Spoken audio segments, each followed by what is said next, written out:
Today we are going to critically analyze the poem We Are Seven by William Wordsworth.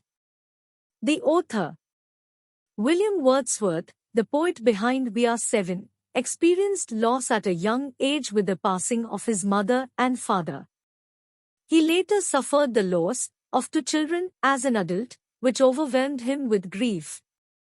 Through the poem, Wordsworth suggests that the ability to handle loss with the hopefulness of a child, like the girl in the poem, is a remarkable feat. The speaker in the poem, who may symbolize Wordsworth himself, is juxtaposed with the child to highlight the child's greater wisdom and childlike faith. The poem ultimately implies that cherishing memories and feeling close to the lost ones with confidence and hope requires a childlike perspective.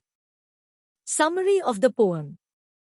In We Are Seven by William Wordsworth, the speaker initially assumes that the young girl they encounter does not comprehend the concept of death.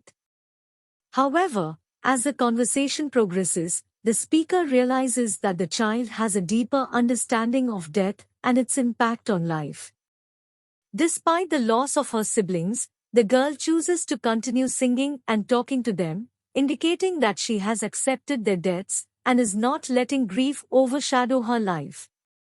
The poem ultimately portrays the girl's resilience and positive outlook, highlighting her wisdom beyond her years. Analysis of stanza 1. A simple child that lightly draws its breath and feels its life in every limb. What should it know of death? The speaker in the poem starts with a question that many people can relate to, which is why a child should have to go through the experience of death. Anyone who has witnessed the premature death of a child or seen a young child lose a parent or sibling will connect with the speaker's sentiments. Analysis of stanza 2 to 3. I met a little cottage girl. She was 8 years old, she said. Her hair was thick with many a curl that clustered round her head. She had a rustic, woodland air, and she was wildly clad. Her eyes were fair, and very fair. Her beauty made me glad. The speaker then starts to describe a young girl they are talking to.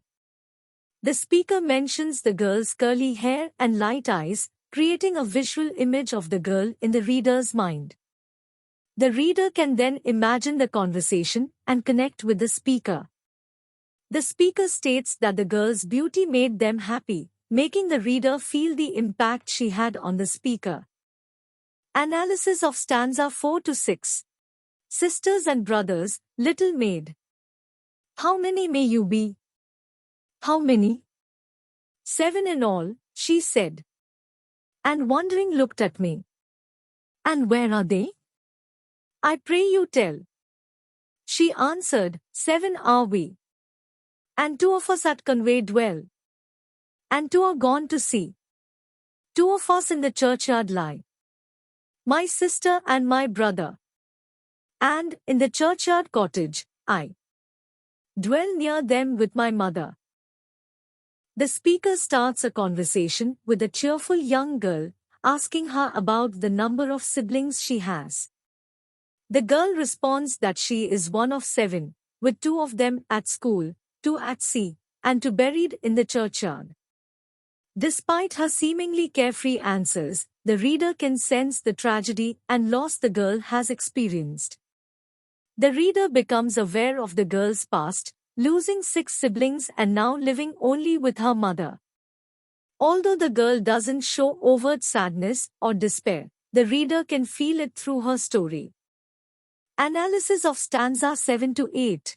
You say that 2 at Conway dwell, and 2 are gone to sea. Yet ye are 7, I pray you tell.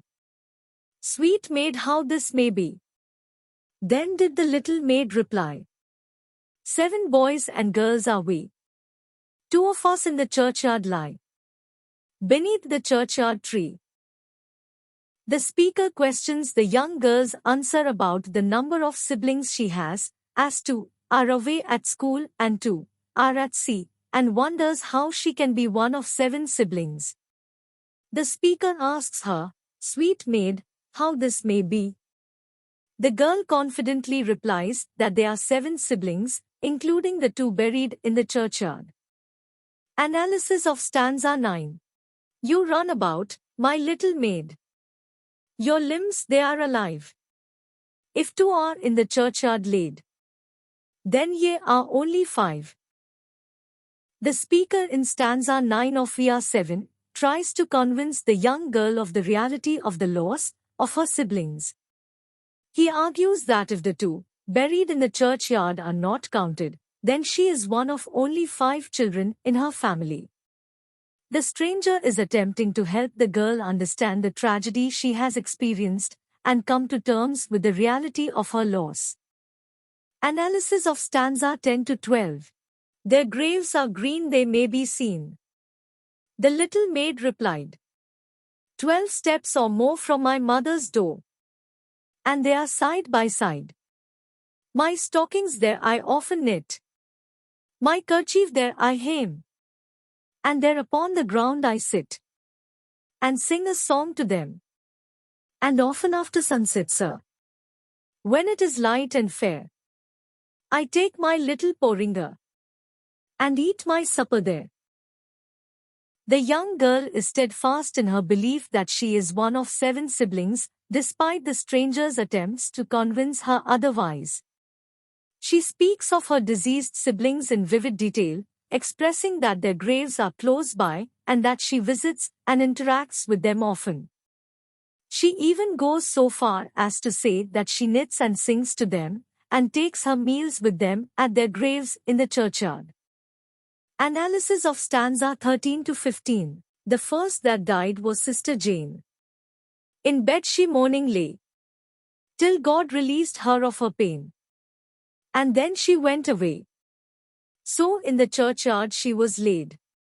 And, when the grass was dry, together round her grave we played, my brother John and I.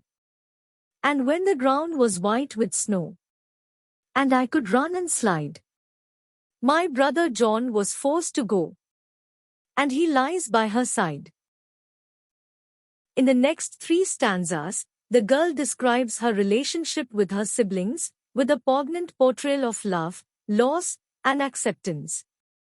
She recalls her sister Jane's death, recognizing that God had relieved her of her pain, and she expresses no anger or bitterness towards God.